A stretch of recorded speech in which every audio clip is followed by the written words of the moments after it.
Hey everyone, Sean here with my good friend Steve-O. We just got done watching Insidious, The Red Door, and we're here to give our quick thoughts on it. But yeah, 5 years since the last Insidious movie, and actually you were in that after the movie. Like I was. That was like I did like a full audio one because that's before I was like getting the setup and all that. I just I covered all the Insidious movies on the channel as after the movies and prep for when the last one came out, like, which is weird to think 5 years ago. But it seems longer than it actually is. It seems like way longer than it actually is, but like time really does fly by when you're into the further. And before we get into this video, I just have to rant. We have had extremely bad luck the last 3 times we've gone to see a movie. Yeah. We had so like when we saw Spider-Verse, like we complained in that one about like really like some kids screaming the whole time and like the parents just refused to take their kids out. Then I saw that anime movie, which you didn't do the afternoon movie for that one, but it was like some lady just would not shut up for like most of the movie. But this is the absolute worst of them all. We had a whole fucking group of the most obnoxious, just, I don't know how old, probably teenagers. 17, 18 maybe. I wanted to reach over and slap the shit out of them because they were running up and down their seats. They wouldn't shut up the entire movie. They had their phones blasting their stupid TikTok videos and flashing lights. Manager comes in at one point in the theater. He's like, hey, we've been complaints about like flashlights. So even the people in the row in front of us were complaining. You know, if Jordan was here with us, he would have told them to shut the fuck up. He would have, yeah. He would have, but they were the absolute worst. Like, don't even come to the movie theater if you're going to be such an obnoxious, like, douchebag. But it was a whole fucking row of them, and it was ruining the movie experience. Yeah. Like, I'm so sick of obnoxious moviegoers. Like, we've had bad luck. You and I, the last 3 times we saw a movie, I don't know if it's just, no, because we've gone to 2 different theaters, but, like, for whatever reason... Yeah, we have. But, like, the first one, okay, it's a kid screaming. It's a little kid, but these are, like, teenage adults. Like, I wasn't that much of an obnoxious asshole in the theater. You know, sometimes you could throw a joke in there here and there. Like, it's not going to be that bad. But when you don't shut up the entire movie, like, I wanted to reach over and slap the shit out of them. So, The movie. the movie. But anyways, the movie isn't half bad. It's more of a drama than it is like a full-fledged, like it's got horror. It's a horror movie, but it's like a horror drama. It doesn't quite push the envelope. And I was intrigued because this is the Insidious movie I've been wanting to see for a while because we've even talked about that. Yeah. Like, as we were waiting a follow-up to Chapter 2 because there's a lot of, like, even Chapter 2 has that weird ambiguous ending where Elise is like, oh my god, but we never actually did get a follow-up to that. Maybe, I know there's like another Insidious spin-off movie coming up, but this is the sequel I think most people were kind of waiting for, because we had 3, which I think is actually the best of the sequels, and then you had 4, which is probably still my least favorite in the series. And then we have this one, which is actually directed by Patrick Wilson in his directorial debut. I was going to say, it is his first movie he's ever directed. Because he's been like wanting to do a movie for a while, but like, I mean, he's an expert when it comes to like horror. He's been in he's Insidious and Conjuring. In the 2 big universes, right? For James horror, Wan. Like, he's James Wan's go-to guy. I mean, he's even in Aquaman. It's like, whatever movie, except for Malignant. He wasn't in Malignant, which, you know, there wasn't really a role for him in that. Maybe he played a detective or something. But he is, like, James Wan's go-to guy. And, like, his directing style is interesting. Like, there's a few really intense moments throughout, like, the film. But I think that this one, it doesn't quite push the envelope enough to where I think it could have went. Like, the scares, like, there's a few decent ones where I probably would have enjoyed them more had it not been for the obnoxious, real, like, shit pieces of shit in the theater. That's why I gotta call them pieces of shit, because, like, that's what they are. Like, they're lowlifes, just awful, just the absolute worst. I mean, like I said, I have to, like, constantly control myself. No, don't start anything. Don't start anything. Don't start anything. Follow Dalton from Roadhouse's 3 simple rules. Never underestimate your opponent. Take it outside. Never start anything inside the bar, or in this case, like the theater. Inside the theater. 3, be nice until it's time to not be nice. So I was just trying to, like, follow those 3 simple rules. So I'm like, please don't make me. Please don't make me. It didn't help that they were sitting right next to you, like me. I had the gap between them.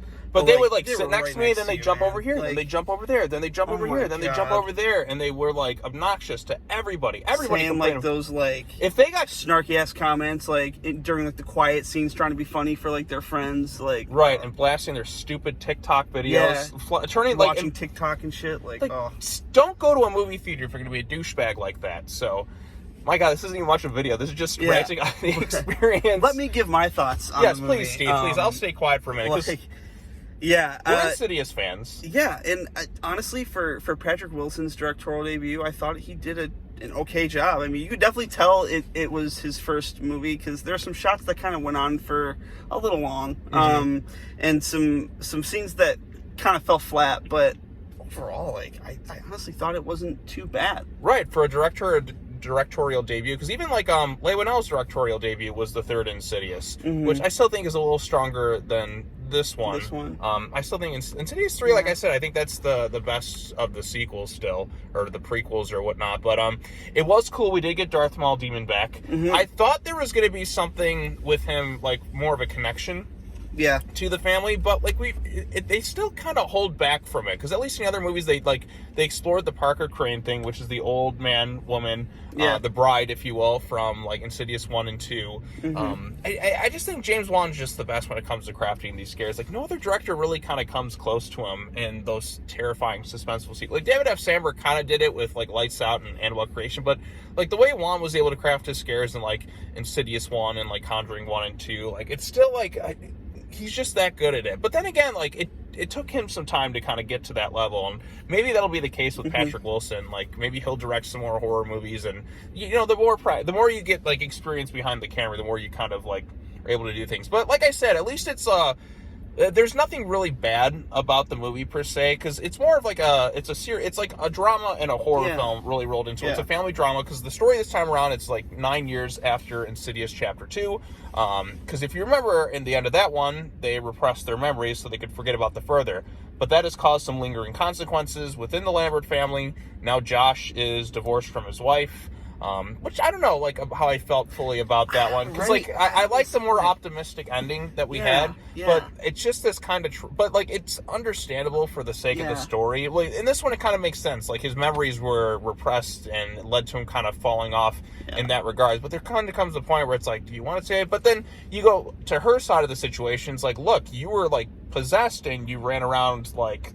It wasn't you, but like to your kids, it was you trying to kill them, and she's had to live with that for so many years. So it's understandable where you can see both perspectives about like what happened, but because of that, like it's caused a rift within the family. So even kind of like the conclusion in this one is, it's like even Dalton's like, look, forgetting it's just not going to solve the problem. We have to kind of live with those memories, and that's kind of like one of the themes of the story. It's like father and son and all that. And it was kind of interesting to see the kids kind of grown up, because like it's weird to think I'd seen Insidious that long ago in theaters. Like, now Dalton's off to college, and now I'm starting to feel older, because I remember seeing the first Insidious twice in theaters, actually. Did we? I think maybe we saw it once. We saw it once together, right, because I had seen it and I'm like, oh, we got to go check this thing out. I really like the first Insidious. Even like watching it now, it still like holds up quite well. The suspense, the tension, the score.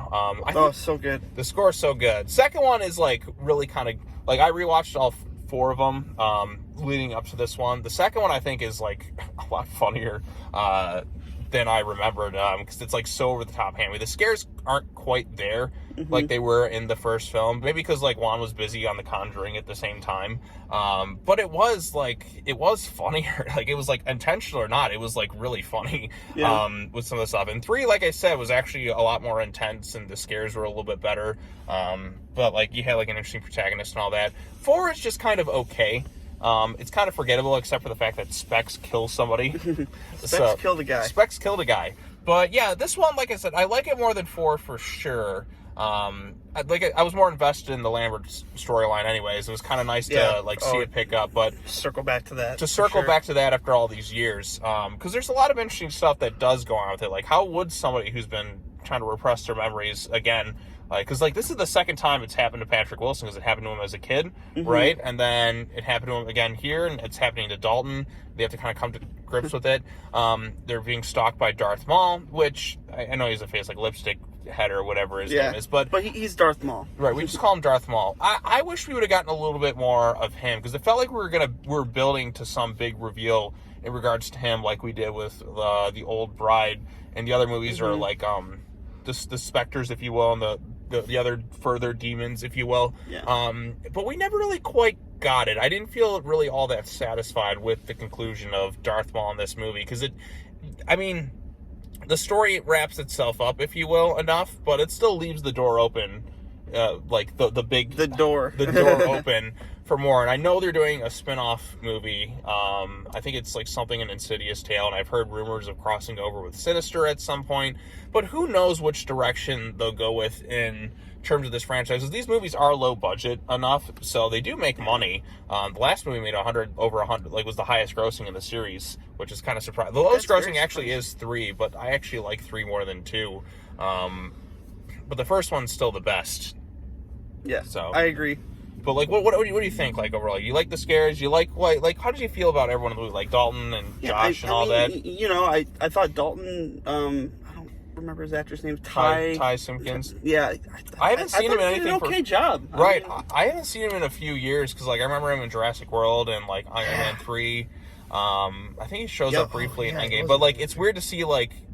He doesn't look as much like himself. Like he's totally changed. He's all grown up now. He's in college. But circling back to the score, what you're talking about, that's kind of one thing I thought the movie was lacking. Yeah, because like in the first one where the title screen comes up, there's that like nails on chalkboard music. Like, you know, we didn't really get it with this movie on the title screen and kind of the entire movie. Like, right, the score is so subdued. Yeah, but I guess it matches the tone of the movie because, like, kind of how you're saying, it's more of a drama as opposed to like a legit like in your face horror movie. Right. There's a few intense moments like where he's getting the MRI. Like that's a claustrophobic. That was scene. A cool scene. No, that was it. That was a really. That was shot very well. That was shot well. That was very effective. Very well.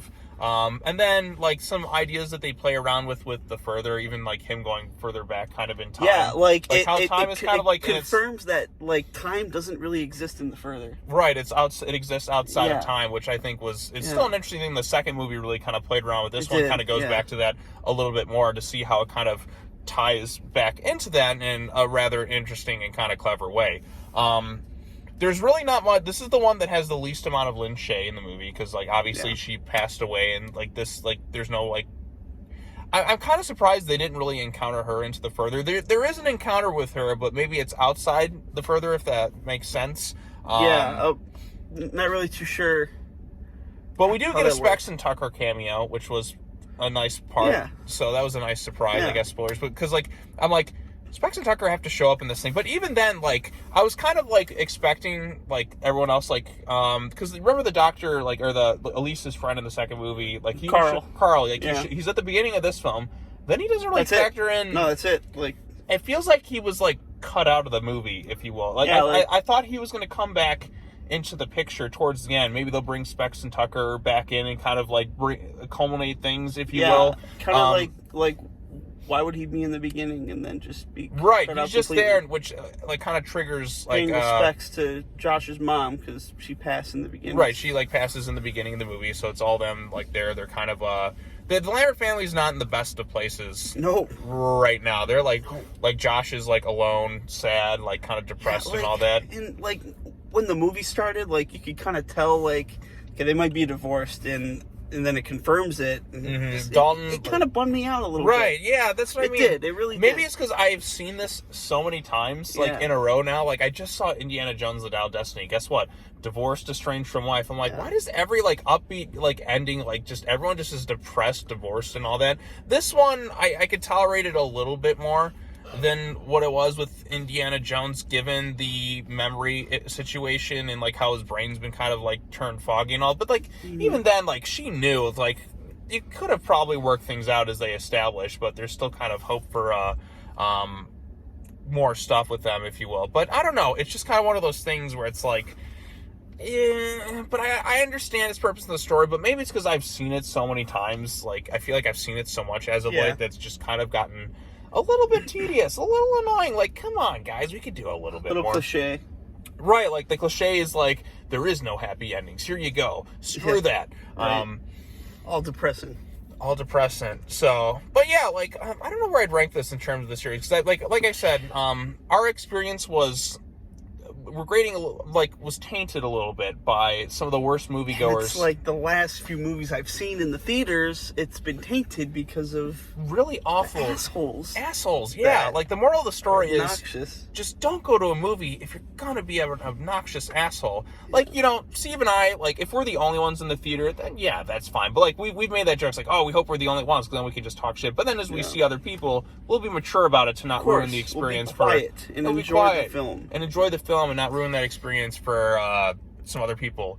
So unlike some moviegoers, which I do see some in their cars over there that I saw in the theaters, and I'm just like, oh man, I want to they're so annoying as they're getting stoned and that over there. So okay, but yeah, maybe actually, you know what? Maybe if they were stoned going into it, they would have been a little bit more relaxed and less obnoxious. So smoke as much as you can, unless or fell asleep. Or fell asleep. Well, maybe it's not pot they're smoking, so maybe it's something else. But I don't know. Hope not. Yeah.